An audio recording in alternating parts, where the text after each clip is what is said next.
So, the Premier League is currently 3.6 billion in debt. Really? 56% of Europe's footballing debt is actually in the Premier League. Portsmouth going into administration. Chester going into administration. Crystal Palace going into administration. How much longer can it go on? It's still pulling in the Panthers. You know, it's still the greatest football league in the world. I think we can overlook a couple of pennies. Manchester United, 700 million in debt. Chelsea, 700 million in debt. Very funny, yeah. Right. Who's to say they're not next? An entire league, an entire industry completely collapsing because of people overspending. Is it worth the money?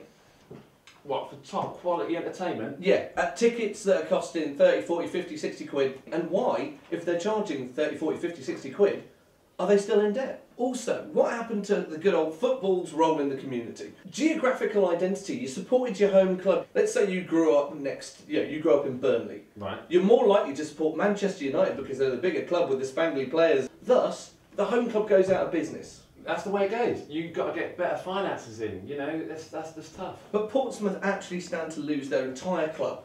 Yeah. The entire people of Portsmouth will not have a club anymore. They won't even have football to go to because of someone else's spending. Since 1970, there's been one club that went, and just got liquidation. One club that got liquidated, and that's like from the top three. And we've divisions. got 4 now. What would be wrong with the top clubs, that comes with a hell of a lot of money, helping out the little clubs? Bournemouth, going in administration, £300,000 they've got to pay off. Chelsea, they can pay 2 of their players for like a week. Spread the wealth a bit. It can happen. I mean, funny enough, when Leicester City, many years ago, were approaching the same problem, they had like former players, like someone like Gary Lineker, who was handing over like hundreds of thousands of pounds to this charity event to keep the team and the... Bless Gary Lineker and his crisp empire. Obviously, you've got this breakaway league talking about the top 4 buggering off to play with their European friends.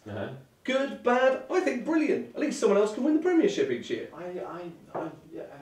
I think it's good, but well, you don't, because Tottenham will never be in it.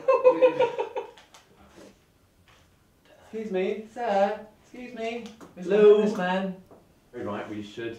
There should be more of a sort of group emphasis on saving clubs. Yeah. And we should, there should be more money distributed fairly to the lesser teams. So we agree I'm right? Yeah, I think you are right, apart from the Spurs slandering.